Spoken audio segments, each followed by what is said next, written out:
Dear students, ಎಪಿಸೋಡ್ನಲ್ಲಿ ನಾನು ನಿಮ್ಮೊಂದಿಗೆ ವಿದ್ಯಾರ್ಥಿಗೆ ಫಸ್ಟ್ ರೌಂಡಲ್ಲಿ ಸೀಟ್ ಸಿಗದೇ ಇದ್ದರೆ ಯಾವ ಚಾಯ್ಸ್ನ ಸೆಲೆಕ್ಟ್ ಮಾಡ್ಕೊಳ್ಬೇಕು, ಚಾಯ್ಸ್ ಸೆಲೆಕ್ಟ್ ಮಾಡಿದ ನಂತರ ಪ್ರಯಾರಿಟಿ ಯಾವಾಗ ಚೇಂಜ್ ಮಾಡ್ಕೊಳ್ಬೇಕು, ಹಾಗೂ ಸೆಕೆಂಡ್ ರೌಂಡ್ಗೆ ಹೋದಾಗ ಸೀಟ್ ಸಿಗುವಂಥ ಯಾವುದಾದ್ರೂ ಚಾನ್ಸ್ ಇದೆಯಾ ಅನ್ನೋ ಒಂದು ಮಾಹಿತಿಯನ್ನು ನಿಮಗೆ ಶೇರ್ ಮಾಡ್ತಾ ಇದ್ದೇನೆ.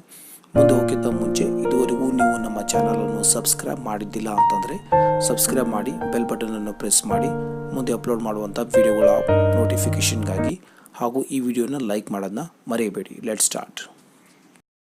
ವಿದ್ಯಾರ್ಥಿಗಳೇ, ಒಂದು ವೇಳೆ ನಿಮಗೆ ಫಸ್ಟ್ ರೌಂಡಲ್ಲಿ ಯಾವುದೇ ಸೀಟ್ ಸಿಗದೇ ಇದ್ದರೆ ಸೆಕೆಂಡ್ ರೌಂಡ್ಗೆ ಹೋಗಬೇಕಂದ್ರೆ ಚಾಯ್ಸಸ್ ಏನು ಅಂತ ನನಗೆ ಕಮೆಂಟ್ ಸೆಕ್ಷನಲ್ಲಿ ಬಂದಿತ್ತು. ವಿದ್ಯಾರ್ಥಿಗಳೇ, ನಿಮಗೆ ಸೀಟ್ ಸಿಗದೇ ಇದ್ದರೆ ನೀವು ಯಾವುದೇ ಚಾಯ್ಸ್ನಲ್ಲಿ ಸೆಲೆಕ್ಟ್ ಮಾಡೋ ಅವಶ್ಯಕತೆ ಇರುವುದಿಲ್ಲ. ನೀವು ಡೈರೆಕ್ಟಾಗಿ ಸೆಕೆಂಡ್ ರೌಂಡ್ಗೆ ಎಂಟ್ರಿ ಕೊಡಬಹುದು. ಚಾಯ್ಸ್ 1 ನಿಮಗೆ ಇಷ್ಟ ಇದ್ದರೆ ಚಾಯ್ಸ್ 1 ಮಾಡಿ ಅಡ್ಮಿಷನ್ ಮಾಡ್ಕೊಳ್ಳಿ. ಚಾಯ್ಸ್ 2 ನಿಮಗೆ ಇಷ್ಟವಿದ್ದು ಮತ್ತು ಅದಕ್ಕಿಂತ ಹೆಚ್ಚಿಗಿರುವಂಥ ಪ್ರಯಾರಿಟಿ ನೋಡಬೇಕಂದ್ರೆ ಚಾಯ್ಸ್ 2 ಸೆಲೆಕ್ಟ್ ಮಾಡಿ. ಚಾಯ್ಸ್ 3 ನಿಮಗೆ ಈಗ ಸಿಕ್ಕಿರುವಂಥ ಸೀಟ್ ಇಷ್ಟನೇ ಆಗಿದ್ದಿಲ್ಲ ಅಂದರೆ ಚಾಯ್ಸ್ 3 ಸೆಲೆಕ್ಟ್ ಮಾಡ್ಬೋದು. ಚಾಯ್ಸ್ 4 ಎಕ್ಸಿಟ್ ಆಗಬೇಕಂದ್ರೆ. ಹಾಗಾಗಿ ವಿದ್ಯಾರ್ಥಿಗೆ ಫಸ್ಟ್ ರೌಂಡಲ್ಲಿ ಸೀಟ್ ಸಿಗದೇ ಇದ್ದರೆ ನಿಮಗೆ ಯಾವುದೇ ರೀತಿ ಚಾಯ್ಸ್ನ ಸೆಲೆಕ್ಟ್ ಮಾಡೋ ಅವಶ್ಯಕತೆ ಇಲ್ಲ. ನೀವು ಡೈರೆಕ್ಟ್ ಸೆಕೆಂಡ್ ರೌಂಡ್ಗೆ ಎಂಟ್ರಿ ಆಗ್ತೀರಾ. ವಿದ್ಯಾರ್ಥಿ ಚಾಯ್ಸ್ 2 ಅಥವಾ ಚಾಯ್ಸ್ 3ನ ಸೆಲೆಕ್ಟ್ ಮಾಡಿದಾಗ ಅಥವಾ ಪ್ರಯಾರಿಟಿ ಅಂದರೆ ಮೊದಲು ಕೊಟ್ಟಿರುವಂತಹ ಪ್ರಯಾರಿಟಿನ ಇಲ್ಲಿ ಚೇಂಜ್ ಮಾಡ್ಕೊಳ್ಬೋದು. ನನಗೆ ಪ್ರಶ್ನೆ ಬಂದಿದ್ದು, ಚಾಯ್ಸ್ 2ನ ಅಥವಾ 3ನ ಸೆಲೆಕ್ಟ್ ಮಾಡಿದಾಗ ಪ್ರಯಾರಿಟಿನ ಯಾವಾಗ ಚೇಂಜ್ ಮಾಡ್ಕೋಬೋದಾ?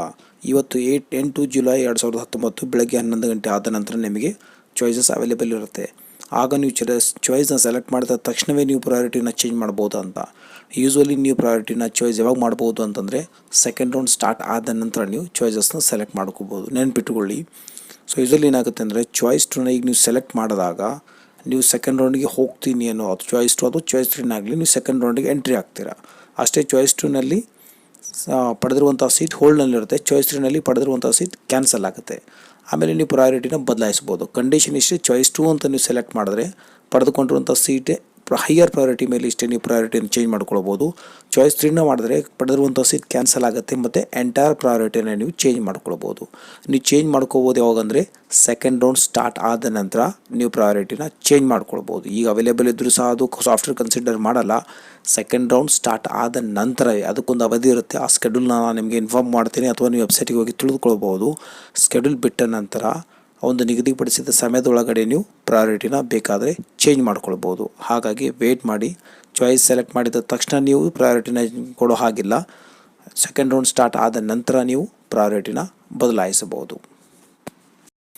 ಈಗ ನೋಡೋಣ, ಸೆಕೆಂಡ್ ರೌಂಡ್ಗೆ ಎಂಟ್ರಿ ಆದಂತಹ ವಿದ್ಯಾರ್ಥಿಗಳಿಗೆ ಫಸ್ಟ್ ರೌಂಡಲ್ಲಿ ಸೀಟ್ ಸಿಗದೇ ಇದ್ದರೆ ಸೆಕೆಂಡ್ ರೌಂಡಲ್ಲಿ ಸಿಗುವಂಥ ಸಾಧ್ಯತೆ ಇದೆಯಾ, ಅಥವಾ ಫಸ್ಟ್ ರೌಂಡಲ್ಲಿ ಸೀಟ್ ಸಿಗುವ ಅದಕ್ಕಿಂತ ಹೈಯರ್ ಪ್ರಯಾರಿಟಿಯಲ್ಲಿ ಸಿಗುವಂತಹ ಚಾನ್ಸ್ ಏನಾದರೂ ಇದೆಯಾ ಅನ್ನುವಂಥ ಪ್ರಶ್ನೆಗೆ ಈಗ ಡಿಸ್ಕಷನ್ ಮಾಡೋಣ. ವಿದ್ಯಾರ್ಥಿಗಳಿಗೆ ಫಸ್ಟ್ ರೌಂಡಲ್ಲಿ ಫಿಲ್ ಆಗದಿರುವಂಥ ಸೀಟುಗಳು ಸೆಕೆಂಡ್ ರೌಂಡಲ್ಲಿ ಅವೈಲೇಬಲ್ ಆಗುತ್ತವೆ. ಚಾಯ್ಸ್ 3ನ ಸೆಲೆಕ್ಟ್ ಮಾಡಿದಾಗ ಫಸ್ಟ್ ರೌಂಡಲ್ಲಿ ಪಡೆದುಕೊಂಡಿರುವಂಥ ಸೀಟ್ ಕ್ಯಾನ್ಸಲ್ ಆಗುತ್ತೆ. ಆ ಸೀಟು ಸೆಕೆಂಡ್ ರೌಂಡಲ್ಲಿ ಅವೈಲೇಬಲ್ ಆಗುತ್ತೆ. ಚಾಯ್ಸ್ 4ನ ಸೆಲೆಕ್ಟ್ ಮಾಡಿ ಎಕ್ಸಿಟ್ ಆಗಿರುವಂಥ ವಿದ್ಯಾರ್ಥಿಗಳು, ಅವರಿಗೆ ಸೀಟ್ ಸಿಕ್ಕರು ಚಾಯ್ಸ್ 4ನ ಸೆಲೆಕ್ಟ್ ಮಾಡಿ ಎಕ್ಸಿಟ್ ಆದಾಗ ಆ ಸೀಟು ಸೆಕೆಂಡ್ ರೌಂಡಲ್ಲಿ ಅವೈಲೇಬಲ್ ಆಗುತ್ತೆ.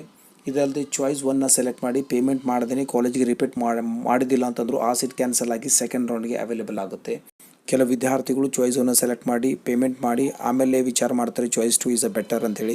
ಆ ಒಂದು ಸಂದರ್ಭದಲ್ಲಿ ವಿದ್ಯಾರ್ಥಿಗಳು ಸೆಕೆಂಡ್ ರೌಂಡ್ ಸ್ಟಾರ್ಟ್ ಆಗ್ತಿತ್ತ 2 ಡೇಸ್ ಮೊದಲೇ ಅಥವಾ ಇನ್ಫಾರ್ಮ್ ಮಾಡಿದಾಗ 5000 ರೂಪೀಸ್ ಡಿಡಕ್ಟ್ ಮಾಡಿ ನಂತರ ಆ ಸೀಟ್ ಅಂದರೆ ಕ್ಯಾನ್ಸಲ್ ಚಾಯ್ಸ್ 2ಗೆ ಅಥವಾ ಅಲೋ ಮಾಡ್ತಾರೆ. ಆ ಸಂದರ್ಭದಲ್ಲೂ ಸಹ ಅಂದರೆ ಸರೆಂಡರ್ ಅಥವಾ ಕ್ಯಾನ್ಸಲ್ ಆಗಿರುವಂಥ ಸೀಟ್ ಮತ್ತು ಸೆಕೆಂಡ್ ರೌಂಡ್ಗೆ ಅವೈಲೇಬಲ್ ಆಗುತ್ತೆ. ವಿದ್ಯಾರ್ಥಿಗೆ ಫಸ್ಟ್ ರೌಂಡಲ್ಲಿ ಸೀಟ್ ಲಭಿಸಿದ್ದು ಆತ ತನ್ನ ಚಾಯ್ಸನ್ನು ಎಂಟ್ರಿ ಮಾಡದೇ ಇದ್ದರೆ, ಒಂದು ಸಮಯ ಇರುತ್ತೆ, ಆ ಸಮಯದಲ್ಲಿ ಚಾಯ್ಸ್ 1 ಅಂದರೆ ಚಾಯ್ಸ್ 4ವರೆಗೆ ಯಾವುದೇ ರೀತಿಯ ಒಂದು ಚಾಯ್ಸನ್ನು ಸೆಲೆಕ್ಟ್ ಮಾಡದೇ ಇದ್ದರೆ ಆಟೋಮೆಟಿಕ್ಲಿ ಆ ಸೀಟ್ ಕ್ಯಾನ್ಸಲ್ ಆಗಿ ಸೆಕೆಂಡ್ ರೌಂಡ್ ಅವೈಲೇಬಲ್ ಆಗುತ್ತೆ. ಇದಲ್ಲದೆ ಕೆಲವು ಕಾಲೇಜುಗಳ ಕೋರ್ಸ್ಗಳಲ್ಲಿ ಸೀಟುಗಳಲ್ಲಿ ಇನ್ಕ್ರೀಸ್ ಆದರೆ ಅಥವಾ ಹೊಸ ಕಾಲೇಜುಗಳು ಆ್ಯಡ್ ಆದರೆ ಸೀಟ್ ಮೆಟ್ರಿಕ್ಸ್ನಲ್ಲಿ ಸೀಟ್ ಹೆಚ್ಚುವಂಥ ಸಂಭಾವ್ಯತೆ ಹೆಚ್ಚಿದ್ದು ಸೆಕೆಂಡ್ ರೌಂಡಲ್ಲಿ ನಿಮಗೆ ಸಿಗುವಂಥ ಚಾನ್ಸ್ ಇರುತ್ತೆ. ಆಲ್ ಇಂಡಿಯಾ ಕೋಟಾ ಕೌನ್ಸಿಲಿಂಗ್ ನಡೀತಾ ಇದ್ದು ವಿದ್ಯಾರ್ಥಿಗಳು ಆಲ್ ಇಂಡಿಯಾ ಕೋಟಾಕ್ಕೆ ಸೆಕೆಂಡ್ ರೌಂಡ್ಗೆ 9 ಜುಲೈನಿಂದ ಸ್ಟಾರ್ಟ್ ಆಗುತ್ತೆ.